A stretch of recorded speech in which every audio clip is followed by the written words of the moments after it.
你拿人家钱包做什么？我去还呢。这个钱包是在我的咖啡厅捡到的，我还。我不。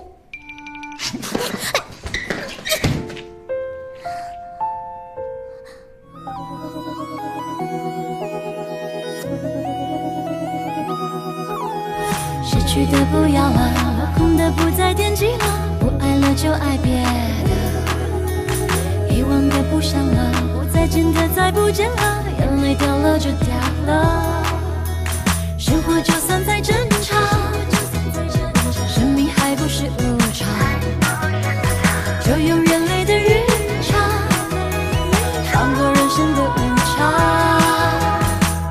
管明天天气会是怎么样，今天的雨还是要当欣赏，管明天的花会不会盛放，眼前的蝶还是迷恋花香。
大家好，我是何解，我是一名漫画家。你们手上的《水晶之恋》就是我的最新作品。我出生于一个幸福美满的商人世家，家境优渥，父母恩爱。我很感谢他们，给我一个如此良好的成长环境。我认为对一个创作者来说，最重要的是输出正确、良善的价值观，不断的创作更多的动人故事。人生难免会遭遇一些挫折、逆境，但这些都不算什么。生命的美好之处，就在于只要我们肯努力，就一定能够战胜任何困难，获得成功。好的，说得太棒了，让我们再次感谢何老师，也期待何老师会有更多精彩的作品。我叫何洁，一个嘴比手勤快的漫画家。《水晶之恋》是我的代表作，是一本很水晶、很之恋的漫画。它的人设非常经典，男主角叫宫城，是个总裁，很英俊；女主叫裴恩彩，是个校花，很善良；女配角叫陆子欣，是个灰姑娘，很心机。为了推动剧情，恶毒女配承包了所有脏活累活，她贡献了她的三观、她的节操、她的名誉，还有她的肾。最后还是败给了主角光环。男主角和女主角在一起叫撒糖，男主角和女配角在一起叫踩雷。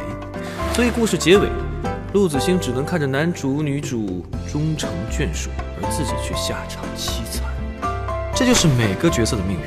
我塑造了他们，并且一本书火3年。3年后，当我要改写这本书的时候，突然发现，艺术创作需谨慎，别人填坑用笔，我填坑用命。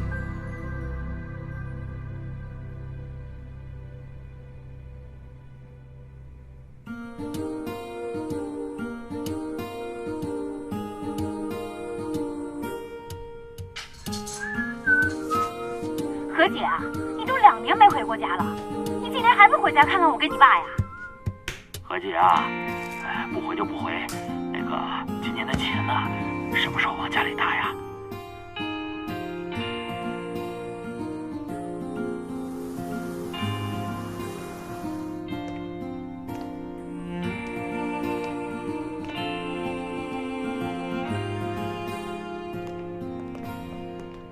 哎呀，我跟你说啊，这个事情这么办是对的，对。哎，何老师早。何老师早。他的漫画被别人接受了。哎呀，他都过气了。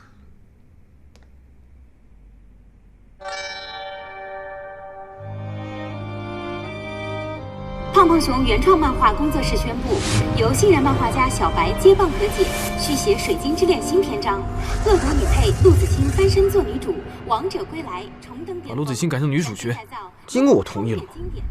套路，都是套路，还开发布会，还给我 P 图，人还没有死我就要活在人形立牌上了啊！新欢取代旧爱的速度比翻书还要快，太过分了。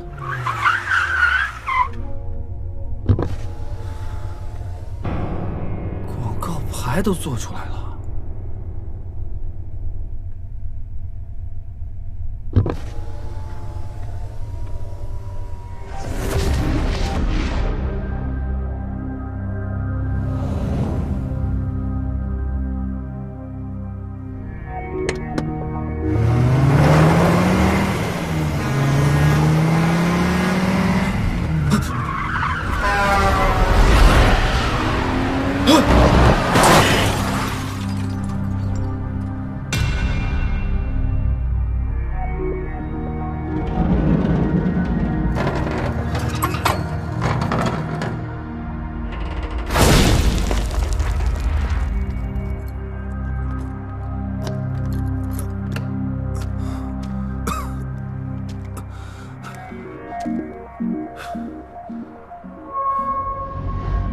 陆子欣，又是你！今天要不是因为你，我也不会有这么多的事。这辈子最后悔的事情，就是画了你，你一辈子都别想当女主角。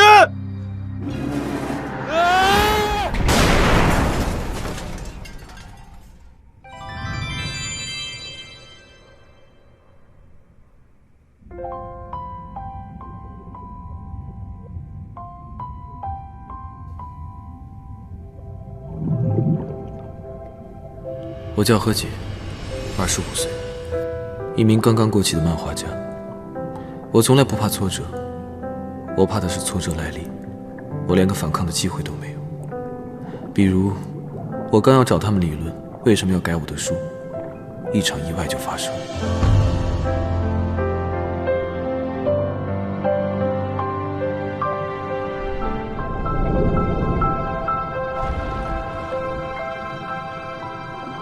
你信不信我现在就从这跳下去？你跳啊！这片湖是水晶湖，跳下去的人没有一个人能活着上来的。你谁啊？我是何洁。你知不知道我是谁？你哪位啊你？你信不信我让你在这水晶学院待不下去？水晶学院？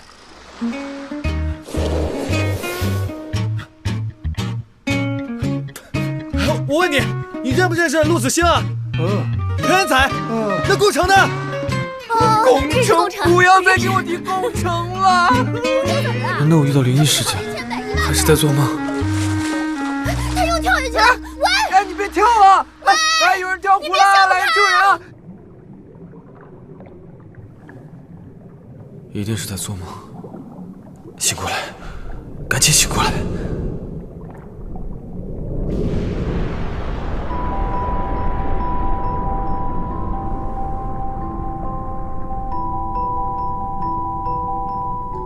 怎么有个人？是跳湖吗？糟了，光圈怎么变暗了？算了，没时间管了。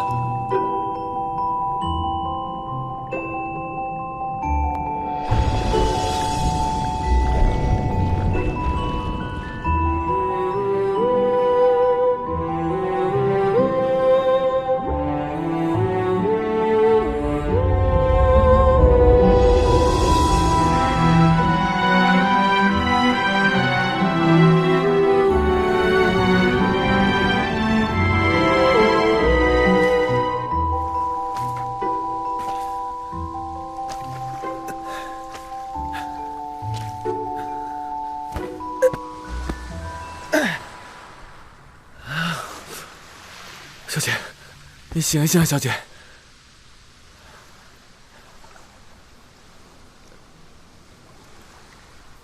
我不是故意的。来，还是算了，我先人工呼吸。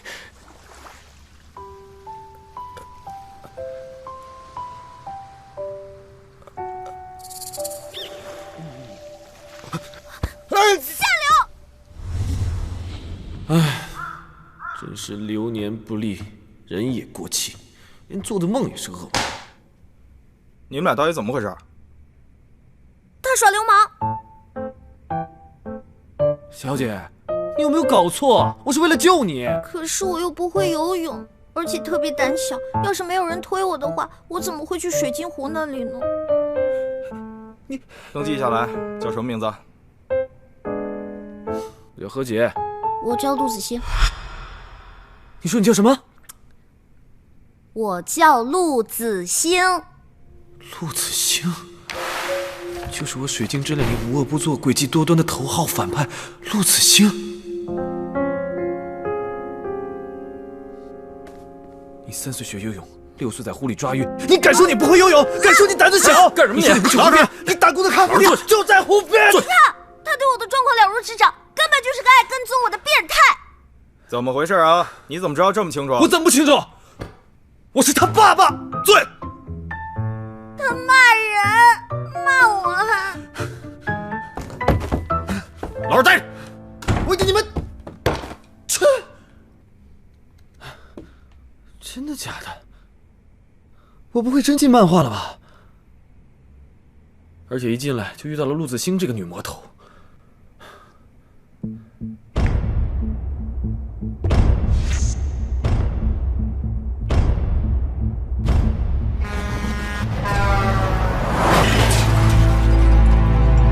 陆子欣，又是你！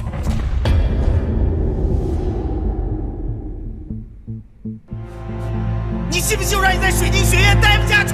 叫什么名字？陆子欣。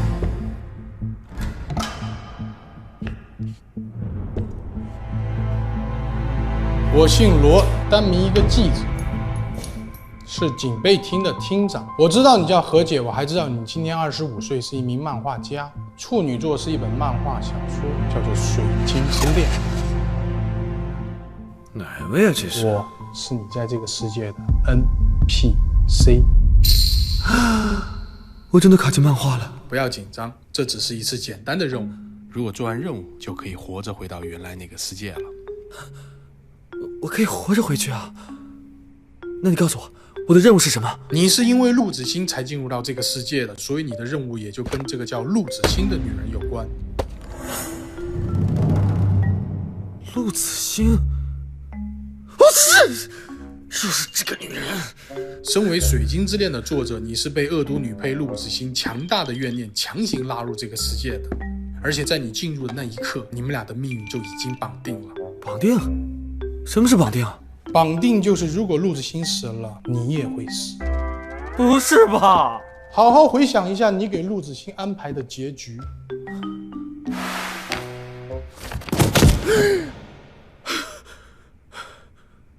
我能不死吗？能，只要你能完成任务。你赶快告诉我什么任务啊！改变陆子欣的命运，在故事完结的那一刻，也就是男女主角交换订婚戒指时，陆子欣没有自杀，也没有感到绝望，而是由衷的说出了“世界真美好”。世界真美好，非得这句台词啊？少一个字都不行。世界真好不行，世界真美不行，用英语说 “The world is wonderful” 都不行。我去，这位大叔，你知道我这辈子最怕2样东西：怕死和怕女人吗？对呀，所以我肯定搞不定女人的。而且这个女人还是陆子欣哎，你知道她是谁吗？她是恶毒女配，恶毒女配。但你现在必须选一样，要么迎接死亡，要么搞定这个女人。完了，一般这种事儿都自带点技能的，我得问问。罗辑说，我请问你啊，那我有外挂吗？一般像我这样的人都有外挂的。有。这支笔是你从3次元的世界带来的，在2次元的世界里，你无论画什么，它都会变为实物。所以只要有这支笔在你手里，你也算是掌握了无中生有的技能。神笔马良啊，呵呵，这么神奇啊！你可以试一试换点什么东西看。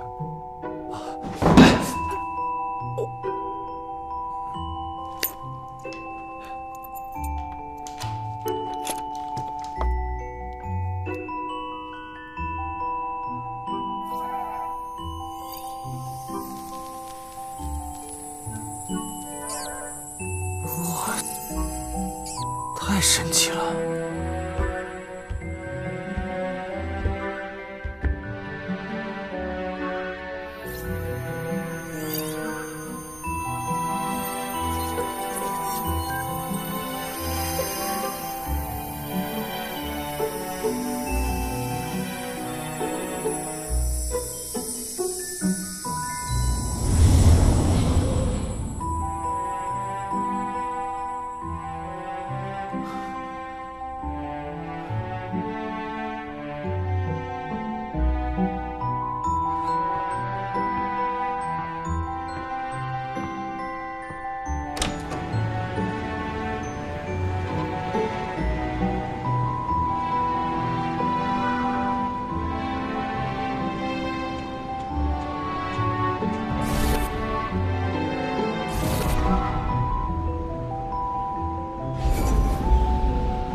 来都来了，只能赶紧做任务才能回去。我记得陆子欣家就住在彩虹路上，原来这个地方是这个样子。哎，你好，请问一下，彩虹路在哪里啊？这就是彩虹路啊。就这里啊。哦，谢谢啊。没事。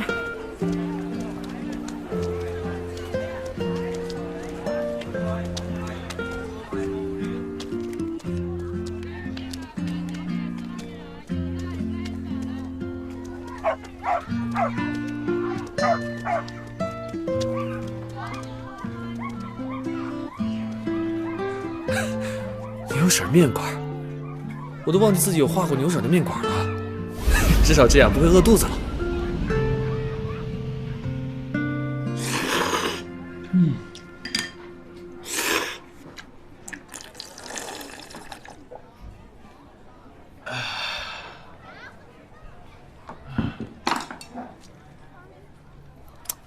艺术果然来源于生活，牛婶，我人生中的灯塔指南针。谢谢牛婶。黑暗徘徊前进的白月光。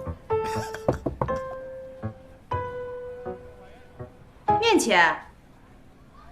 啊，牛婶儿。干嘛？想吃白食啊？牛婶儿，你问到我了。我从小吃你的面长大的呢，我从这么大吃到这么大，你从来都没有收过我钱呢。无赖。陆子欣，找你半天，原来你在这儿。别来这套，抓紧吃面给钱。刘婶儿，面好了，快点啊！好吧，这个牛婶不认识我也正常，毕竟是我画出来的。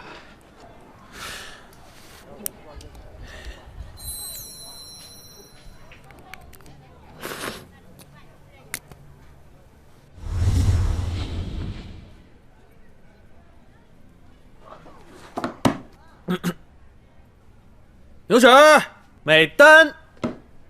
不用找了。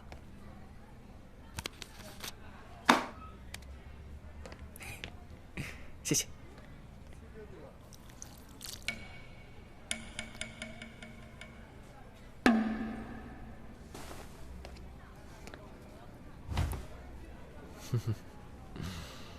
你要干什么呀？我要拯救你的命运。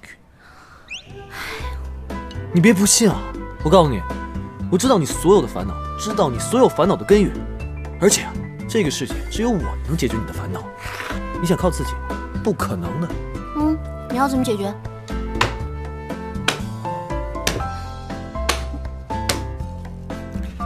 我给你钱，我知道你喜欢钱，你需要钱，而且我还可以给你你所有想要的东西，只要你愿意听我的话，行吗？你是指哪方面？爱情。你要包养我吗？哦不，我不是那个意思，你别误会，我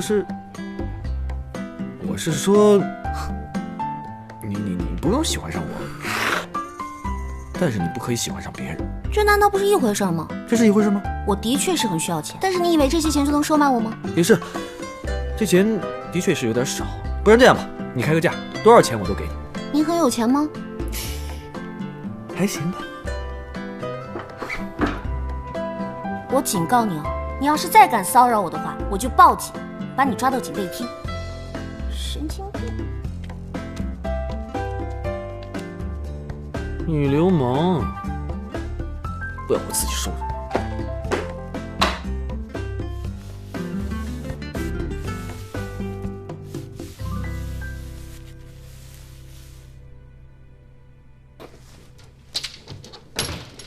很悠闲吗？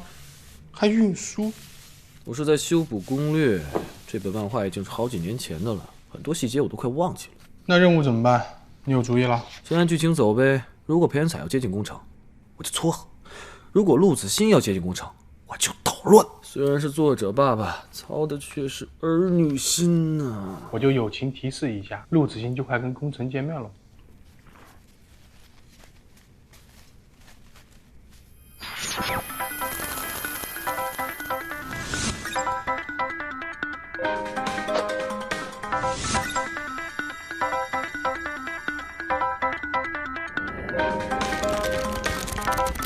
陆子欣是水晶学院的工读生，平时在咖啡厅里兼职。因为缺钱，他向咖啡厅老板预支工资，却被训斥。而这时，本在厅里的霸道总裁宫城挺身而出，说出属于他的经典台词，从而深深撩动了陆子欣的少女心。渴望得到宫城的陆子欣，自此踏上了恶毒女配的不归路。你笑什么？没有了，我就觉得你画的挺好的呀，听雨的少年画风很唯美啊。想吐槽我就直说。宫城去咖啡厅是为了跟裴恩彩相亲，对吧？对啊。那我就好奇了，他们两个那么有钱的人会去一个咖啡厅里面相亲，不应该去一个高档的5星级酒店或者一个更高级的会所之类的吗？你们这个设计好刻意啊，就感觉是为了要让他们跟陆子欣相遇。有时候我觉得你们这样的作者编起故事来啊，根本不考虑逻辑。我让他们在咖啡厅里面相亲，那是因为那个咖啡厅的位置绝佳，从窗户看出去的雨景特别美，而且我要让宫城有这种浪漫的性格。那个咖啡厅就是他的听雨阁哦，艺术家的思维，你不懂哇，好妙啊！何姐、何老师、何大大，你是作者，你想说什么都行。不理你了，我要干活去。无论如何，感谢你的提醒。祝我好运。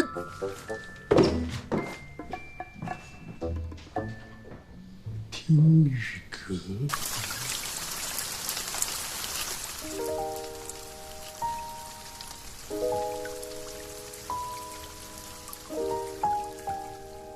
宫城，水晶之恋漫画男主，宫氏集团的唯一继承人，万千女生的梦中情人。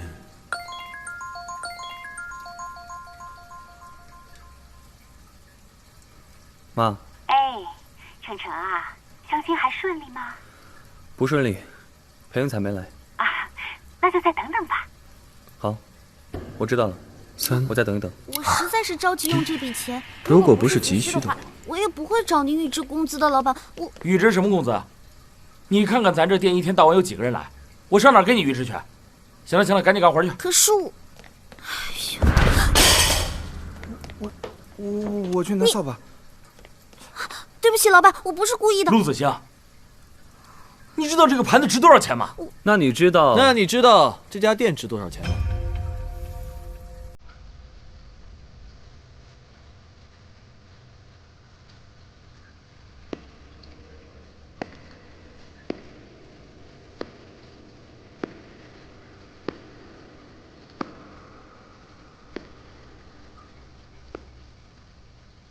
你打扰到我听雨了。这家店我买了。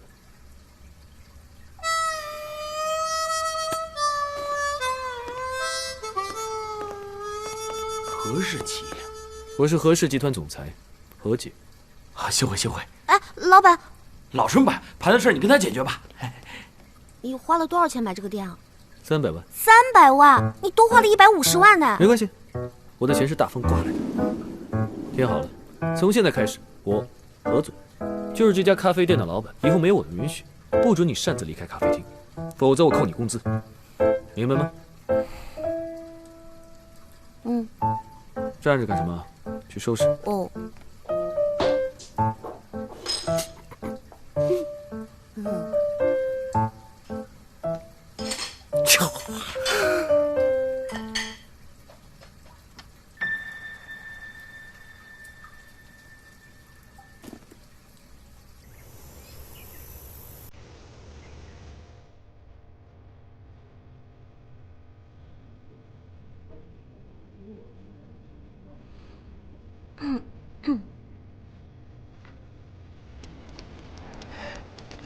站住！叫你小子是来还钱的，想没事干嘛？喝咖啡啊？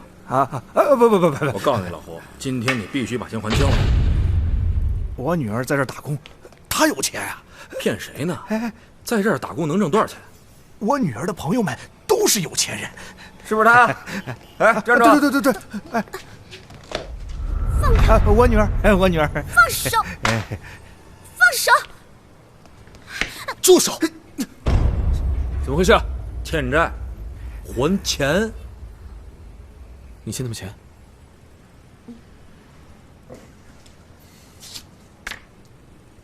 他欠你多少钱？我还。数字你填。以后有事情不要找他，找我，我来处理，听明白了吗？何氏集团，何总，不错，不错。走了啊，走了。好。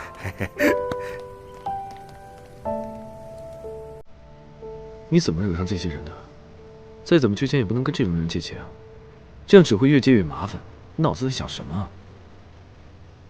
以后有事情就找我，别自己乱想办法了，这样会误入歧途的，你知道吗？如果是已经做过错事的人，放心，有我在，保证你三观笔直，节操齐全。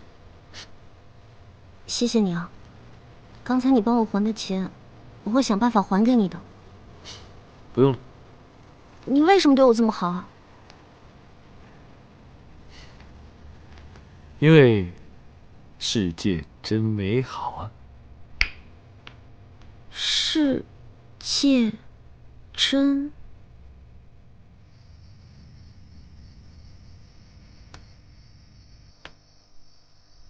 如果是已经做过错事的人，放心，有我在，保证你三观笔直。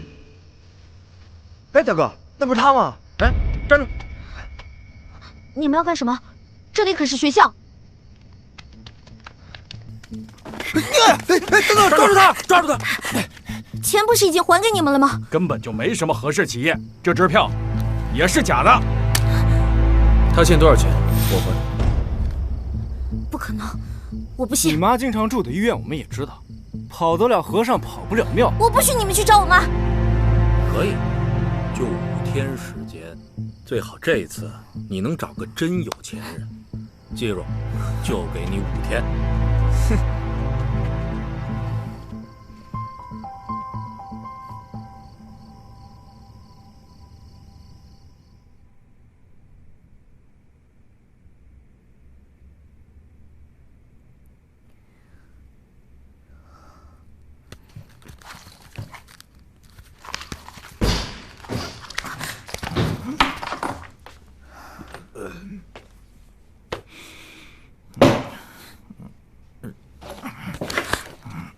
谁的？我男朋友的。你还真找到男朋友了，可不少啊。密码多少？我不知道，他把钱包落在我这儿了，明天我就会还给他的。还什么还？归我了。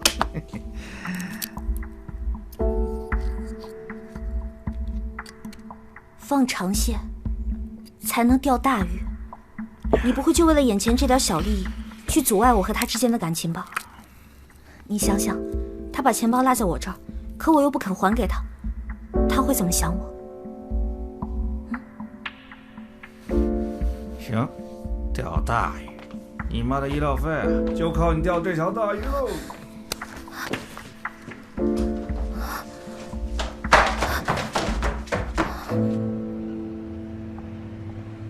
哎，有没有看到陆子星啊？没有。啊，去忙吧。哎，陆子星人呢？他今天好像没来。没来？他不怕我扣他工资啊？那我先去忙了。啊，去吧。奇怪，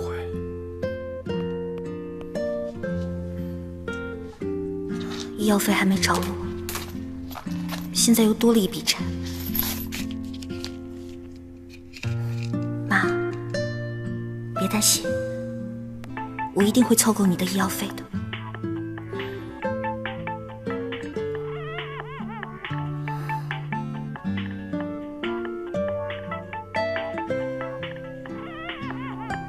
端端的，还跟我玩消失。我也不知道，那天不是我当值。那两个不是工程的保镖吗？老板，他说他老板前几天来这里喝咖啡的时候，不小心掉了一个钱包。这个钱包，糟了！我怎么忘了这才是陆子星搭上工程的关键？陆子星在咖啡厅捡到工程的钱包，借着还钱包的名义，在工程面前装小白兔，获得了他的资助。陆子星，你还真是让人防不胜防。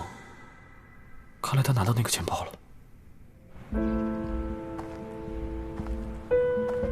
水清学院工程同学凭借其出色的才华及品格，获得本市今年10大杰出青年代表荣誉称号。这已经是他连续第6年荣获该项殊荣。你们好，请问这里？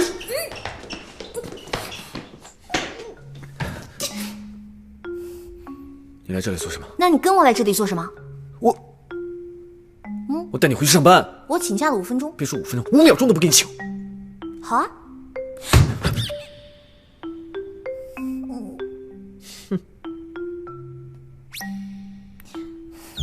钱包给我。你拿人家钱包干什么？这句话我原封不动的送还给你。你拿人家钱包做什么？我去还呢。这个钱包是在我的咖啡厅捡到的，我还。我不。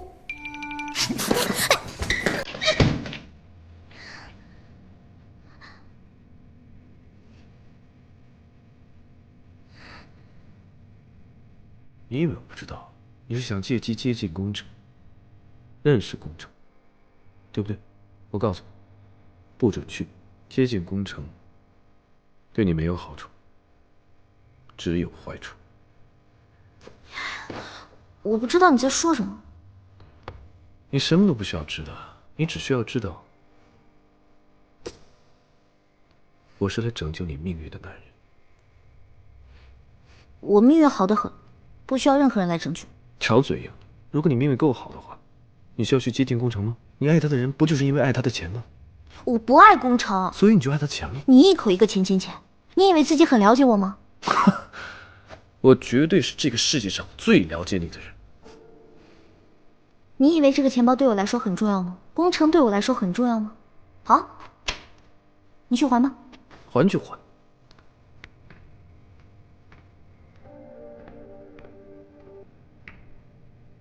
今天在咖啡厅看到你们，我就想说，我捡到了工程的钱包。怎么是空的？干什么？你抓我干什么？我不是小偷，放开我！钱包里的东西不是我拿的。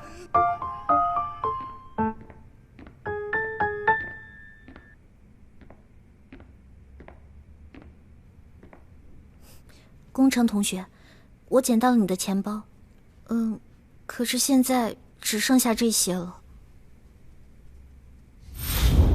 虽然我人不在，但我完全知道接下来会发生什么。陆子欣用拾金不昧的举动博得了工程的好感，获邀参加宫氏集团的舞会。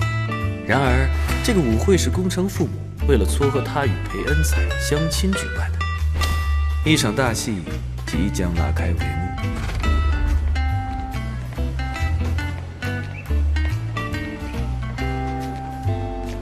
好漂亮啊！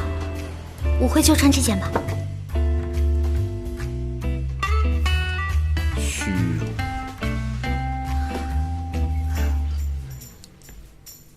做作，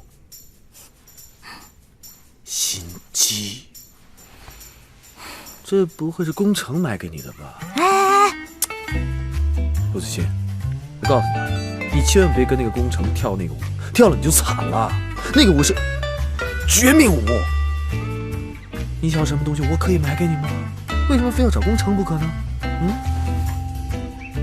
何姐，我看你还能演多久？你这话什么意思啊？让开！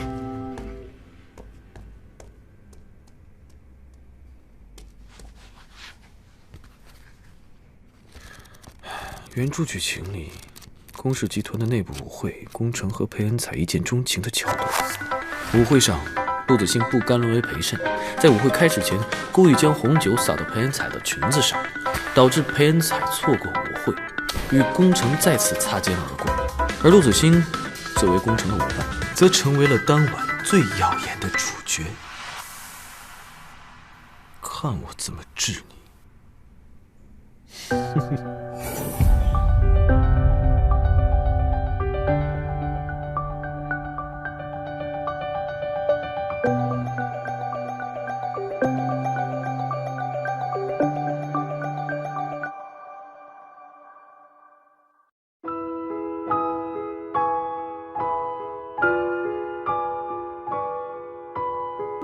从初次见面练习说再见，习惯听你爱的歌。当你不在我的身边，每年生日许的愿没实现，梦的境遇悄悄搁浅，不想改变的全都改变。从你的拥抱出发去冒险，我好想勇敢一点，转身却还不够收敛。